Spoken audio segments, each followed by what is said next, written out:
You who wait for a kinder courage must know this hard kindness. The hour will not become braver while you delay. You wake with a committee in your chest. One voice pleads for Monday, another for after this difficulty, a third for never mind. Dismiss them. What you require is not a warmer sentiment but a colder order. Choose your identity in a sentence you can keep when the rain begins. I am the person who does the work before complaint. I am the soul who moves the body before it stiffens. I am the citizen who speaks truth before it is fashionable. Hold one corner of ground today, a page written, a walk taken, a promise kept, then watch the map of your life alter around that stubborn square. In war we learned that a small post, held through the morning, can turn the tide by evening. So here, the instant you assume command, the whole battalion of habit will dress its ranks to your word. Read further, and I shall show you how to garrison that post, to repel the counterattack, and to carry the line. Begin now. I shall march beside you. Chapter 1. The comfortable prison of perpetual preparation. We British have always been a nation of planners, makers of timetables, keepers of ledgers, admirers of neat columns that promise order against the unruly squalls of fate. We stack our intentions like sandbags and imagine the flood will be impressed. It is not. The truth is sterner. The longer one prepares to change, the more one becomes a connoisseur of postponement. Preparation grows stout, while action starves. And in the end, the garrison surrenders, not to an enemy in the field, but to the soft diplomacy of tomorrow. So it goes. You see, there is a peculiar deceit at work in the human breast. We wrap it in virtue and call it prudence. We tell ourselves that one more report, one more consultation, one more improvement to the plan will add the final polish to success. The mind is pleased. The hands are idle. Nothing happens. That is the point. In my Indian years I knew a young officer of real promise, quick wits, keen eye, notebooks full of campaigns dissected with surgeon's care. He would one day write the definitive treatise, he told us, once his preparations were complete. He gathered facts, as a magpie gathers buttons, attractive, innumerable, and equally useless in the nest. Decades later, he died with his notebooks stacked like silent sentries about his bed, his book unwritten, his best self unattempted. One sentence, written badly and corrected boldly, would have taught him more than 30 years of getting ready. That is the lesson. Start. Let us name the trap plainly. Each hour spent polishing the lamp of intention hardens the clay of habit. You become not the man who acts, but the man who prepares to act. That title grows heavy. It is worn with pride. It becomes a uniform, and a uniform, once worn too long, may become a prison. Beware. There is a simple test, as sharp as a bayonet. If I were to forbid you all further preparation and command you to begin today, would you feel relief or terror? If terror, then your studying and scheming have not been ladders to the wall but pillows upon the floor. Cast them aside, take the wall, climb. But what of prudence? You may protest. Surely there is a place for plan and store. Indeed there is, but prudence must be the servant of action, never its jailer. When the hour strikes, and it always strikes too late for the timid, the wise do not add a paragraph to the memorandum. They pick up the tools at hand and lay the first stone. They move, then they refine, then they fortify. That is the order. First the deed, then the detail. Not the other way round. I offer you a small discipline worthy of a regiment. For 5 minutes each day become, in action, the man you say you intend to be. A writer writes a paragraph. A fit fellow takes brisk exercise. A leader decides and communicates. Mark how swiftly your obliging mind produces petitions for delay. Recognize them as the garrison mutiny of your lesser self. Put it down, proceed. Let us be frank. Most failures are not collapsed bridges. They are bridges never built. We do not perish by over-daring, but by over-delaying. Therefore, take this as an order in good fellowship. Begin now, in the middle of your untidiness, with imperfect tools, under unfavorable skies. A poor beginning is better than a perfect intention. The first word written is a shot fired. It stiffens the line. It changes the day. Begin. Chapter 2. Time's Unforgiving. Mathematics. Why every moment counts. Time is not a neutral spectator seated in the gallery of our affairs. It is an athlete on the other side, fit and relentless, adding to its score while you adjust your laces. Delay does not merely subtract an hour, it compounds the strength of the habits you claim to overthrow. You do not stand still. You set in concrete. That is the arithmetic. It cannot be bribed. Between the wars, we told ourselves we required time to heal, time to economize, time to enjoy our peace. We bought the illusion at a discount and found the interest ruinous. Each year we deferred the transformation from peaceable victors to vigilant defenders. The cost of that transition doubled and redoubled, like usury levied upon the soul of a nation. By the time the bill fell due, we paid in cities and sons. This was not fate, it was delay. Delay is a policy, it has consequences. Now, consider the individual campaign. The brain is not a clay to be reshaped without memory. It is a road that grows smoother the more you pass along it. Each repetition reduces friction. Each postponement greases the familiar rut. Thus, the man who says, "I will begin in earnest next month," has already increased the price he must pay then. He has not held the line. He has invited the enemy to entrench. That is why tomorrow is twice as hard as today. And the day after, twice again. The slope steepens, the lungs burn, few press on. You ask, is it never too late? I answer, it is never too late to begin. It is always too costly to delay. These truths do not contradict, they complete one another. A veteran of 60 may turn his life by a single hour of undiluted resolve. But, I say to him as I say to the young subaltern, each hour lost removes not only itself but all the future hours that might have sprung from it. Books unwritten, friendships unkindled, victories unborn. A harvest not sown is not merely an empty field. It is a winter without bread. Think of that. Perform a small reckoning. Tally the days you have already allotted to hesitation.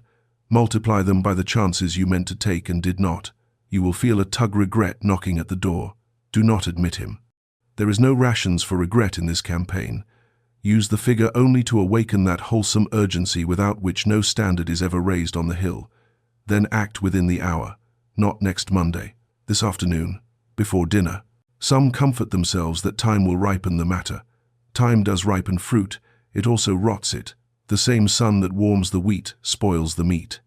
If you have resolved upon transformation, every hour you keep it in the larder is an hour nearer spoilage.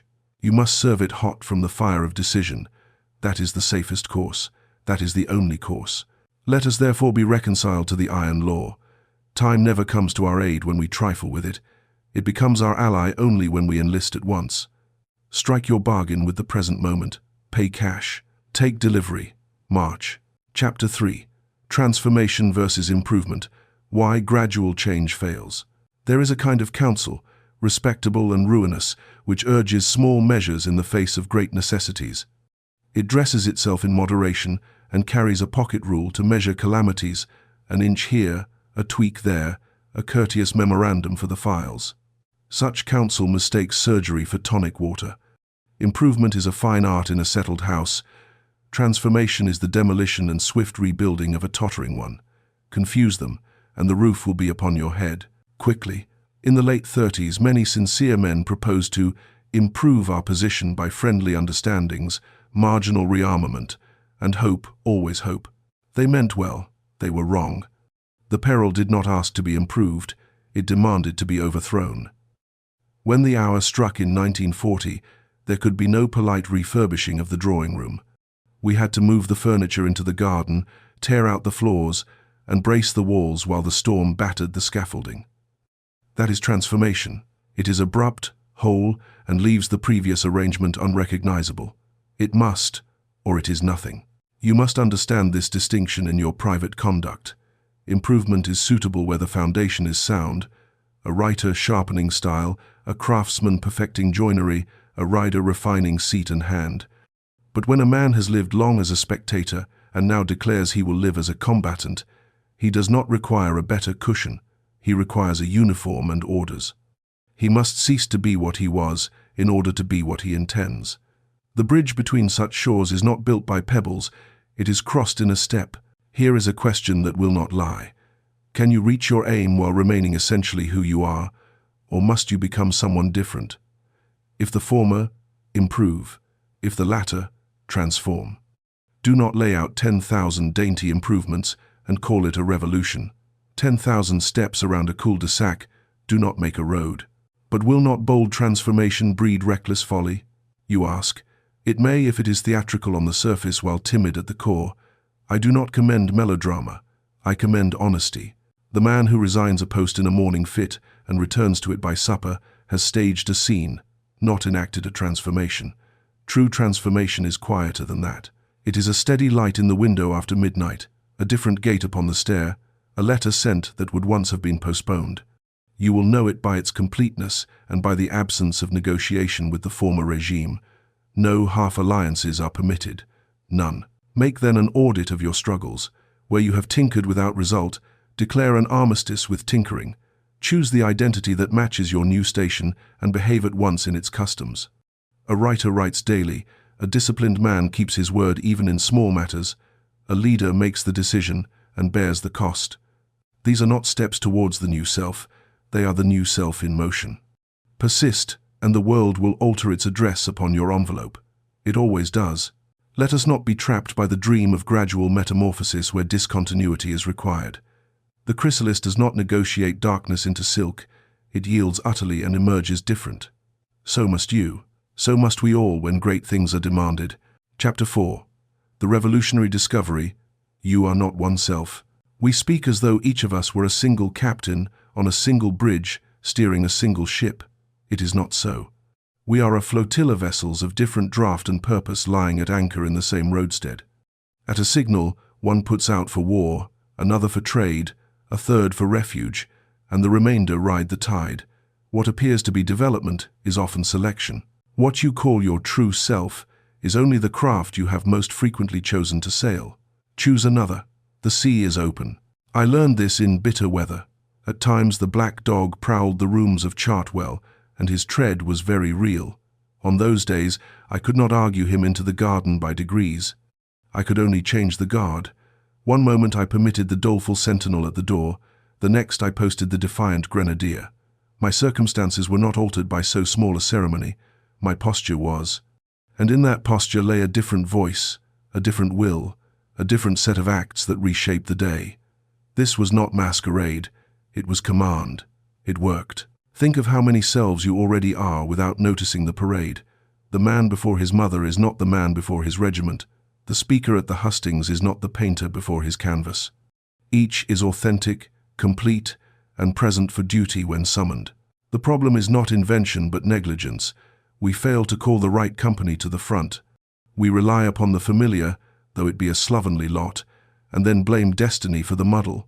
Destiny had little to do with it. The order of march was ours to give. Now, some will object that this doctrine threatens integrity. They fear a carnival of masks. I do not propose masks. I propose musters. We carry within us the very officer we require: courageous, disciplined, magnanimous, exact. He is not a fiction to be gradually constructed. He is a readiness to be instantly inhabited. When danger presses, many a timid soul becomes at once resourceful and brave. Where did such bravery hide the day before? It did not hide. It was off-duty. Call it up. Here is a plain practice. Catalogue yourselves as carefully as a quartermaster lists his stores. Note the anxious self, the assured self, the dilatory self, the decisive self. Observe the conditions that bring each to command. Then, in the moment when the wrong fellow would normally take the chair, write a new order. To the front, the assured. This will feel strange at first. Your sentiments may lag a mile behind your standard. No matter. The regiment marches to the bugle, not to the weather. Do not trouble yourself with metaphysical refinements about which of these selves is the real one. The oak is no less an oak when seen in winter dress or summer green. It is the same tree answering to different seasons. You are the same nature answering with different instruments. Choose the fitting instrument and play it without apology. In time, the music will justify the choice, and the neighbors will stop peering over the hedge. They always do. Thus you pass from the fiction of singular selfhood to the liberty of selection. Liberty is a burden, yes. It is also a sword. Wield it. Chapter 5. The mechanism of instant inhabitation. All now turns upon method. If we are a flotilla of selves, how then do we hoist the proper flag without ceremony or delay? The procedure is mercifully simple, and like many simple things, it offends the complicated mind. First, choose the self required by the occasion. Next, ask in sober terms, what does this self do at once? Then do it, before your subtler feelings have time to file an objection. Action establishes identity. Feeling follows the flag. That is the drill. Keep it. When I took office in May of 1940, I did not feel like the granite of Britain. I felt the full weight of our peril and my insufficiency before it. The channel was wide and the shadow lengthened from the east. Yet the nation did not require my moods, it required my voice, so the voice went first. The speeches were not a mirror of my comfort. They were a mold for our conduct. We shall fight on the beaches. This was not a report upon our nerves. It was a declaration of our intention. The feeling came later, on some days not at all. Yet the deeds were done. That is enough. Now, many speak piously of authenticity, by which they mean that they will act only when feeling and deed embrace. I warn you against this tender superstition. If you wait for the glow before you strike the match, you shall freeze in fine sincerity. Authenticity, properly understood, is the patina earned by consistent conduct, not the permission slip to postpone it. The uniform does not make the soldier, but the soldier puts on the uniform, stands his post, and in time becomes what he is honored by wearing. So with you, expect protest. The old self is a seasoned parliamentarian. He will raise points of order. He will pronounce your resolve unsustainable, your tone overdone, your program impractical without further study. You must bang the table and carry the motion. For 24 hours, only that behave as the chosen self behaves in every relevant particular. Speak as he would, keep hours as he would, dispose of trifles as he would. You will feel an impostor about your own house. Carry on. The feeling is the echo of yesterday's vote. Today's majority is already seated. Some will ask, is there not danger in such wholesale assumption? There is danger in all enterprises worth naming. But the greater danger lies in the attempted compromise, acting half as the new man and half as the old, announcing the change to the world and then negotiating private exceptions. This is the fatal middle ground where the guns of both armies rake you in turn. Better to charge one way with resolution than to cower in the crossfire of self-doubt. Therefore, in every moment of trial, reduce the matter to this trinity.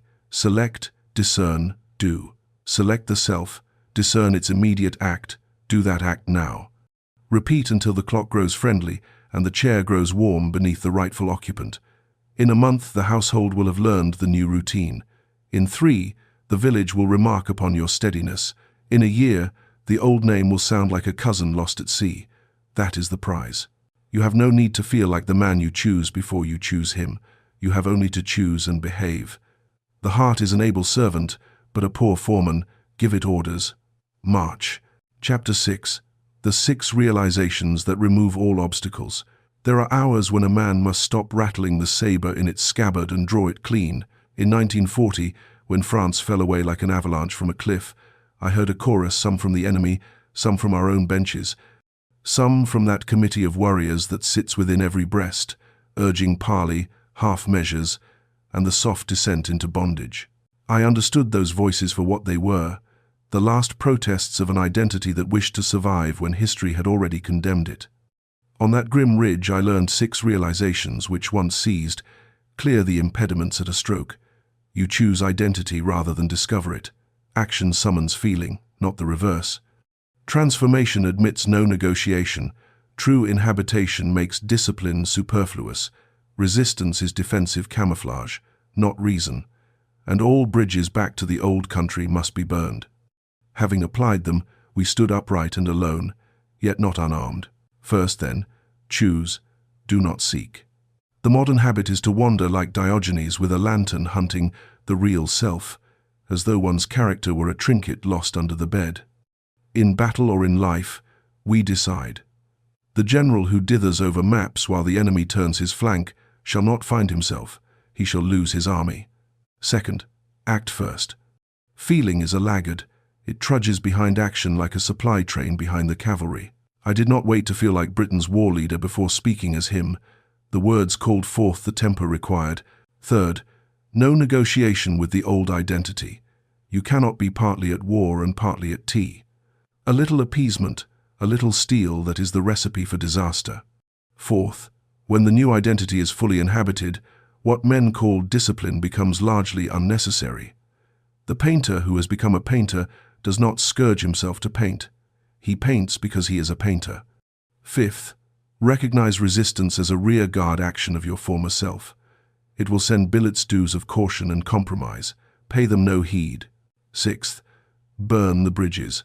Keep open a single path of retreat, and you will, in an hour of smoke and fright, take it. Let us be practical. Write the 6 realizations as questions and submit your present resolve to their cross-examination. Where are you seeking instead of choosing? Where do you postpone until you feel ready? Where do you bargain, keeping a trinket from the past? Where are you flogging yourself with willpower rather than standing upon a new footing? Where has resistance dressed itself as prudence? Which escape ladder have you left leaning against the wall? Answer without flinching. Act at once. Beware 2 errors. Do not mistake rhetoric for revolution. Reading of bridges is not the burning of them. And do not apply 1 or 2 realizations while leaving the others unfastened. A chain is only as strong as its weakest link. These keys open the prison only when turned together. Thus armed, you will find the air clearer, the horizon wider. Obstacles dwindle not because the world has softened, but because you have ceased furnishing your own barricades. The instant you stop arguing for your limitations, you outflank them. Chapter 7. The writer, the body, the relationship, transformation in common life. Some suppose these doctrines are meant only for cabinet rooms and command posts. Nonsense. The same flint and steel that lit our island in its darkest night will kindle the hearth of ordinary days. I learned in long years that a man may be more than one thing, provided he is wholly each in turn. When I wrote, I was a writer entire. When I governed, I was not a writer dabbling in politics, but a statesman to the last inch. The mechanism complete in habitation does not alter, because the setting is humbler. Consider first the writer. There is a species of aspiring author who spends his vigor upon courses, clubs, discussions, and notebooks, and has at the end of the year nothing but a parade of preparations. A writer writes. The transformation is not in the diploma but in the day's paragraph. Begin today, badly if you must. The muzziness will clear by the second page, as fogs clear before the sun. Next, the body. In my busiest seasons, I did not possess the luxury of perfect programs, yet I found that the body responds not to schemes but to movement. Do not collect apparatus like a quartermaster hoarding crates. Walk the park, take the stairs, fence with the air, if you have no saber. A physically transformed person moves daily. That is the whole of it, and enough to begin. Then the relationship. You cannot command another's weather, tend your own climate. Adopt at once the identity of an excellent friend or spouse, attentive, brave, truthful, and enact it without waiting for reciprocal sunshine. Your steadiness is your lighthouse. Others may steer by it in time, or they may not. Your transformation is independent of their tempers and tides. Measure not by the fickle results of the hour, but by identity's consistency. Yesterday you did not write, today you did. There lies the revolution. Yesterday you were sedentary, today you moved sound the guns. Yesterday you bit your tongue in cowardice, today you spoke with candor, that is victory upon the smallest, and therefore the greatest, field. If you desire a plan, here is one. Select a single domain and declare your identity in one sentence. I am a writer who writes daily. I am a person who moves daily. Or I am a partner who acts with excellence. Keep faith with that sentence for 7 days. Do not judge the caliber of the work. Judge only the constancy of the deed. On the 8th day you shall discover you have been, for a week already, what you desired to become. Eschew 2 snares, perfectionism masquerading as standards, and comparisons that corrode enterprise. Compare your day 1 only to your day 0. The race is with your former self, and he must be beaten daily. Thus do lofty principles descend the stair to the kitchen and the street, not diminished but domesticated, tough as rope, ready for use. Chapter 8. What to expect when you transform. The first 30 days. Let us look the next month squarely in the face. When one chooses a new identity, the early days resemble the first march after a long bivouac, blisters, balking, and a pack that feels twice its weight. Expect this. Anticipation robs adversity of its ambush. The pattern is predictable, an opening flutter of excitement, a counter-surge of resistance, the sickly sense of being an imposter, the seductive whisper of negotiation, and at last the quiet, steadying of the gate. Know the map, and you will not mistake the mile markers for monsters. Days 1 to 3 bring honeymoon and mutiny in the same hamper. Your mind will present briefs against your decision, elegant arguments, well-typed and ribboned. Read none of them. March. By the second week you will feel a fraud, as though a true writer, leader, or athlete would perform without strain. This feeling is not a verdict, it is merely the echo of your former self. Feelings follow identity as shadows follow soldiers. Between days 11 and 20 comes the cabinet of compromise. Perhaps, it will say, we might relax the pledge only this once. That is treachery in morning dress. Refuse all negotiations. They do not reduce hardship, they erase transformation. Around day 21 the air clears. You no longer spend your entire purse of will each morning. By day 30, you may discern that the behavior stands upright without constant bracing. On day 31, make your inspection. If willpower is still the daily prop, inhabitation is not yet complete. Return to the principles of Chapter 6 and double your grip. Keep a short journal, 2 minutes will do, recording the day's stage, the temptation encountered, and the act by which you maintained your line. Such notes are dispatches from the front to your future self, who will require them when he undertakes another campaign. Beware the chief perils. Mistaking ordinary resistance for a sign you chose wrongly, agreeing to reasonable exceptions, and quitting upon the 30th day, like a runner who stops at the tape to check his laces. Those who know that storms belong to the sea are not puzzled when the deck heaves. They widen their stance and carry on. Take courage. All this unruliness is temporary. The gales subside, the ship answers the helm, and the new course becomes, in time, the natural one. Chapter 9. The 7 Fatal Mistakes that Destroy Transformation.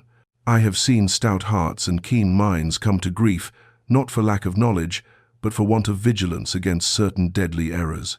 They are old foes of mine, encountered in the creaking corridors of government, as in the simple disciplines of a household. Let me name them, and by naming disarm them. Announcing without acting, taking plans for progress, tolerating exceptions, measuring by feelings, comparing your beginning to others' mastery, seeking applause rather than results, and maintaining an audience loyal to your old identity. Each, alone, can scuttle the enterprise. Together they form a wolf pack. The first error announcement is a thief of momentum. The tongue spends the coin the hand has not yet earned. Announce after action has marched a month, not before. The second, planning as progress, produces an agreeable illusion, like marching smartly in place while the battle recedes beyond the ridge. The only plan that matters is, what will I do today? The third, exceptions, ruins the regiment. Only this once is the password of defeat. The fourth, measurement by feeling, confounds thermometer with fire. Feelings are weather, action is climate, record deeds, not moods. The fifth, comparison, makes men throw down the spade because they are not yet the oak. Compare yourself with your yesterday. Any other standard is sabotage. The sixth, validation seeking, turns the work into theater.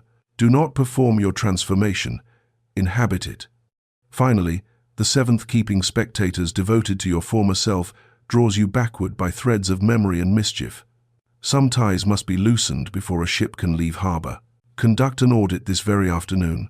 For each mistake, ask whether it is at work in your camp and issue immediate orders. Cease declaring, commence doing. Replace elaborate schemes with the day's decisive act. Ban exceptions for a full month. Switch the ledger from feelings to actions. Close the window that looks into your neighbor's garden. Speak less of your undertaking and show it more. Create, where necessary, a cordon sanitaire between yourself and those who insist upon the old story. Permit no special pleading. All 7 are fatal. All 7 must be extirpated. Let there be no self-flagellation over yesterday's errors. The task is to prevent tomorrow's. It is better to be severe with your habits and gentle with your heart than the reverse. Thus preserved from the common wrecks, your barque stands a fairer chance of completing its voyage. Chapter 10. From conscious choice to unconscious default. There comes a blessed stage when the labor of choosing subsides, and the thing chosen proceeds of itself. I have known it in many theaters, in the war rooms, in the house, and most sweetly in the studio at Chartwell. At first, painting required deliberate arrangements. Set aside the dispatch boxes, assemble the brushes, fight off that sense of stolen time. After persistent practice, a change occurred. I found my mind noticing light on brick and water, even while about other duties. I discovered the day making room of its own accord for canvases. The identity of painter had sunk below the waterline of consciousness.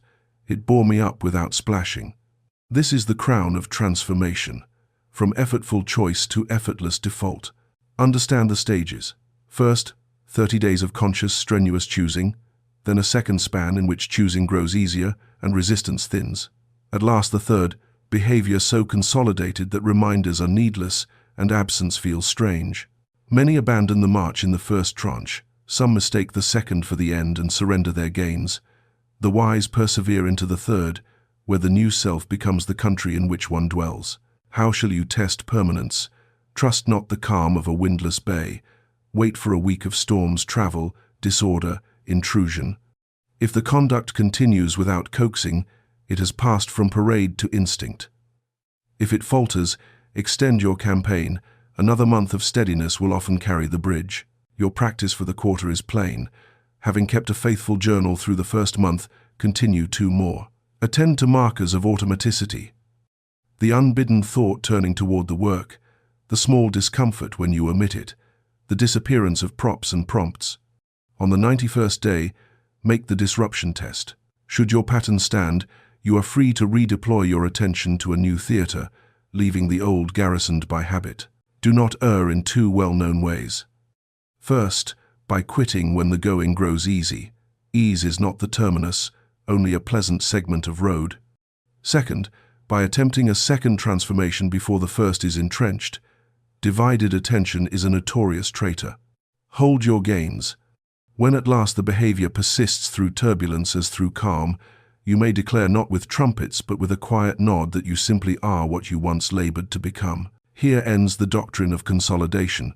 Having crossed from decision to default, you may proceed to the larger strategy by which several provinces are won in turn and held for life. Chapter 11. Taking ground in provinces. Sequencing your campaigns. Victory is seldom won by a single thunderclap. It is achieved by batteries correctly sighted, by bridges held at dusk, by villages taken and kept until the map, once hostile, begins to look friendly.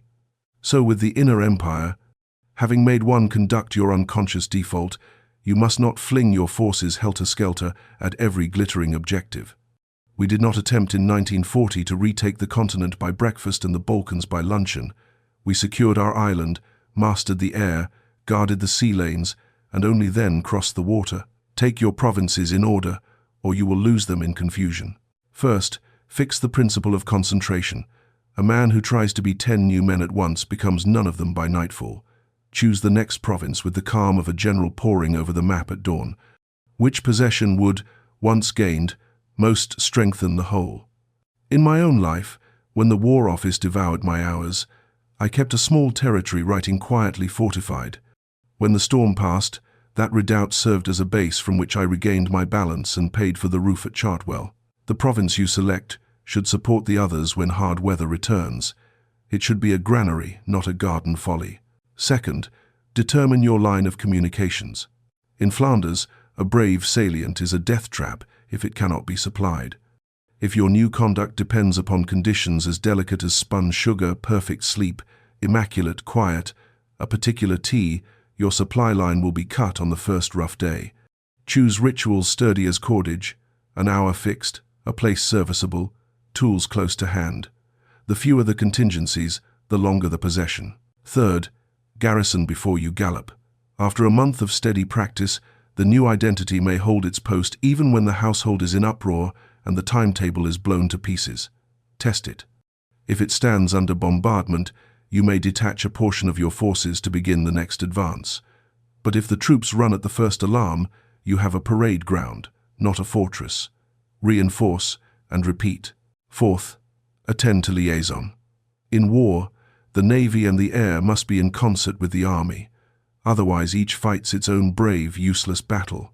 Likewise, your province's health, craft, domestic affection, civic duty must not cannibalize one another.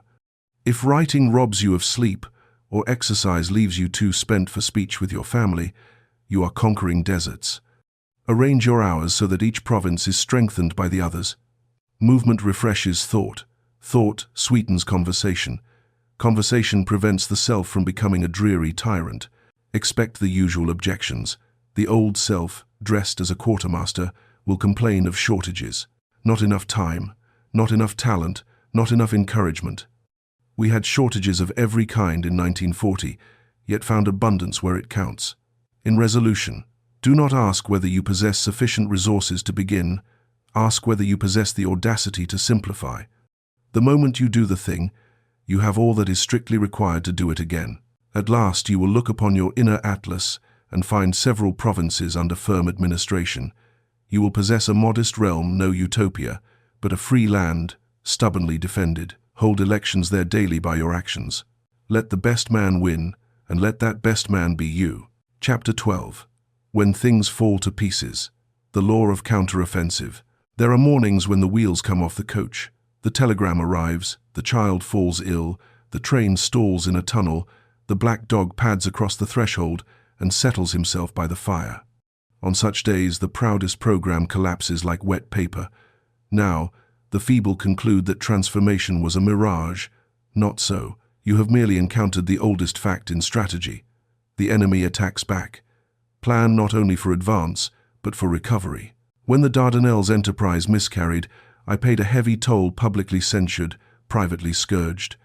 I resigned office, donned khaki, and went to the front to relearn the simple lessons of duty under fire. Those months on the salient were not a retreat from life. They were a counteroffensive of the soul. When the tumult passed and I returned to office, I brought with me a steadier hand. Defeat rightly handled is a forge. Here is the drill. First, reduce the front. On a day of tumult, you are not obliged to hold every hill. Hold one. If your identity is the man who writes daily, write a paragraph while the kettle boils. If your identity is the woman who moves daily, walk the garden paths in the dusk. A counteroffensive begins with a point d'appui, one stubborn patch of earth from which you may push outward tomorrow. Second, refuse panic legislation. In government, a crisis tempts men to pass sprawling, ill-considered bills that clog the courts for years. In private life, disaster tempts us to rewrite our identity. I have failed, therefore I am not the sort who... Stamp that motion down. Keep the law. Shorten the day's orders. Third, salvage signals. After a bad day, send yourself a telegram that proves the line still lives. I would lay out brushes even if the canvas stayed blank. The sight of colors on the table was a fluttering flag upon a battered fort. Still held, such tokens matter. They remind the garrison that relief is coming. Fourth, appoint inquiry but not inquisition. On the morrow, when the sky clears, hold a brisk review. Where was the breach? Was it supply, sleep, food, order, or morale? Fear, resentment, lassitude? Amend the arrangements as a mechanic tightens bolts, but do not draft indictments. Shame is a broken sword. It hurts the wearer and convinces no enemy. Fifth, attack with tomorrow's dawn. The longer you delay the return to your post, the more the absence hardens into habit. After the Blitz, Londoners swept glass, straightened frames, and opened shop by noon. That is the model. Resume at once, if only with a quarter of your usual strength. Some will call this stubbornness. They are correct. Stubbornness in the service of worthy identity is a cardinal virtue. It is the grit in the wheel that keeps the wagon moving when the road dissolves. Providence does not forbid us reverses. It asks whether we will answer them with order. Make your answer short. Yes. Chapter 13. Allies, adversaries, and the weather of your house. No commander fights in a vacuum. He fights in weather. So do you. The company you keep, the rooms you inhabit, the little customs of your household, these are the prevailing winds that carry your ship or beat it back against the harbour wall. When I returned to Chartwell after the tempests of the house, I stepped into a climate of work and cheer that did more for my durability than a dozen speeches could have done. One cannot choose the national barometer. One can, to a splendid degree, set the barometer at home. Begin with allies. Seek those who do not flatter your fancies but salute your standards. During the lonely months before the storm broke, A few plain men and women researchers, secretaries, fellow members, kept the files, checked the figures, and answered, "Yes, but what shall we do about it?" They were not cheerleaders, they were comrades in arms. In your own cause, make it a rule. Favor companions who ask after deeds rather than dreams, dates rather than someday, pages rather than plans. Their very questions fasten the ropes to your mast. As for adversaries, you must classify them. Some oppose by habit the scoffers who call every new undertaking a fad. They may be ignored as one ignores drizzle. Others oppose by affection. They fear your change will steal you from them. These deserve candor and kindness. Show that your transformation adds to your common store rather than plunders it. Still others oppose by principle. They long for you to stay the old course because it dignifies their own indolence. With these, reduce parley. A ship cannot sail with a hawser tied to the quay. Next, survey your rooms. Is your desk a recruiting station or a dumping ground? Are your tools at the ready or buried like munitions in bureaucratic crates? After one particularly squalid week at the Admiralty, I returned home and cleared a table for painting with the same energy one clears a field of fire. Order is not a fetish. It is a kindness to your future self. Make it easier to begin than to delay. Attend also to ceremony. Nations are bound by ritual, the king's speech, the cabinet's minutes, the watch set at sea. Houses are likewise steadied by modest forms. A lamp lit at the same hour, a brief constitutional before supper, a notebook opened after breakfast. These small banners fly above your domestic battlements and warn the enemy that the garrison is awake. You ask, is this not manipulation? I call it husbandry. The farmer does not scold the weather. He sets his furrows to catch the rain that falls. Do the same. When gaiety is abroad, harness it to hospitality and fellowship. When the season is lean, bind yourself to plainer meals and earlier nights. Let the weather of your house answer to your design, and your design will, in time, influence the weather. Once you have arranged allies, clarified adversaries, and tuned your household instruments, the air about your purpose will grow lighter. The work will still be work, but the wind will favor you, and your flag will crack smartly in that cheerful gale. Then the miles slip by. Chapter 14, Leading Others After You Have Led Yourself. There is an unseemly haste in some quarters to instruct the world before one has subdued one's own precincts. We should be grateful that, in the year of decision, Britain did not place at the helm a man enchanted by instruction rather than by duty. First command your ship, then speak to the convoy. The authority of leadership is not borrowed from rhetoric. It is minted in private and only spent in public. What, then, is the sequence? First, exemplify. If you would have your staff keep hours, keep them yourself even when no one is counting. If you would have your children treat the truth as sacred, let them overhear you correcting your own advantage. During the raids, when I asked Londoners to keep going, I made it my business to be seen in the rubble, not merely heard upon the wireless. Presence is policy. Second, clarify the aim. In the darkest weeks, I reduced the war's purpose to a few iron sentences and repeated them until they rang in the bones. Victory at all costs, in spite of all terror. Victory, however long and hard the road may be. Your household or team likewise deserve sentences that cut through fog. State the aim in language that can be remembered when the lamps are out. Third, issue short orders. A leader who cannot condense his wishes into half a page does not know them. A painter friend once asked my counsel on returning to his craft after a long drought.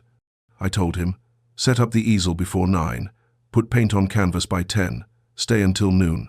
He wrote later that the tyranny of those small hours liberated his talent. Brevity gives courage to the faint-hearted. Fourth, commend publicly and correct privately.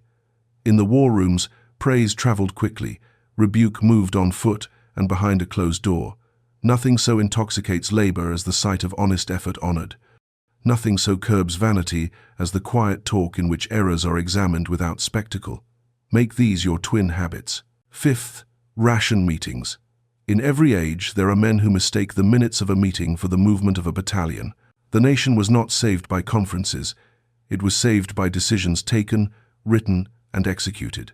If a council multiplies talk and dilutes responsibility, dismiss it. A small table with decisive minds will serve you better than a theater with an audience. Finally, safeguard the spirit.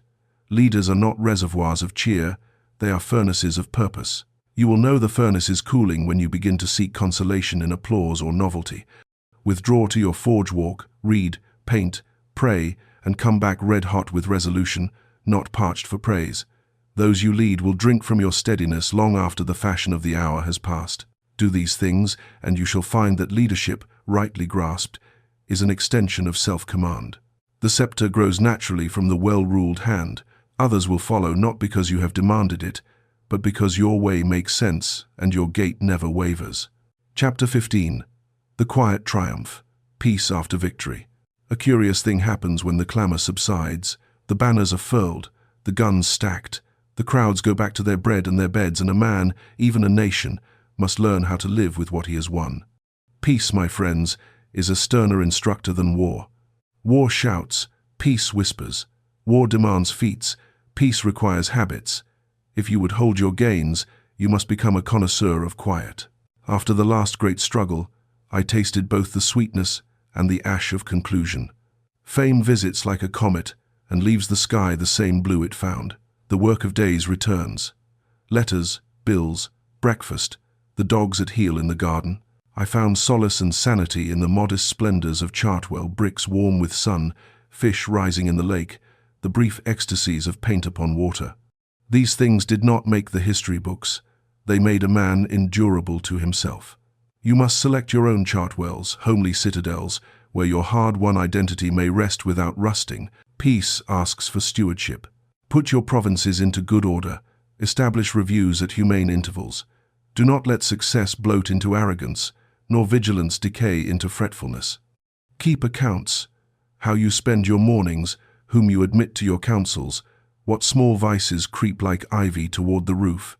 Pull them down with a cheerful ruthlessness. There is no need for severity of face. There is every need for promptness of hand. Guard against two poisons. First, nostalgia, an amber that traps a man until he marvels at his own past and neglects his present. If you are tempted to polish your medals, go and do a modest good deed instead. Second, restlessness, the itch to dismantle what you built merely to feel movement. A sailor who rocks his own boat for the pleasure of the waves will, at last, be very wet. Let stillness work upon you. It is not idleness, it is fermentation. Cultivate gratitude deliberately. In bad weather, gratitude is bravery. In good weather, it is ballast. Name, each evening, 3 plain things that were preserved by your constancy: an hour of work done when you might have wandered, a sharp word withheld, a walk taken in honest rain. These are the rivets that hold your victories in place. Lastly, look forward without fuss. The world will continue to demand your service in shapes you cannot now foresee. You will age, the gait will shorten, the pen will wobble, the night will come with a heavier tread. Very well. Let each decade be governed by the same stout articles. Choose your identity, act before you feel, refuse negotiation with backsliding, burn the bridges that lead to folly, hold your provinces, repair your losses, tend the weather of your house, lead only what you have learned to obey, and cherish peace as the harvest for which all this ploughing was done. Thus ends our instruction, not with a fanfare, but with a nod by the hearth. If you have marched with me to this last page, you know what is required. Do it, and in the quiet that follows, may you hear what I have heard on fortunate evenings: the soft tread of contentment crossing the room, and the click of a well-shut door.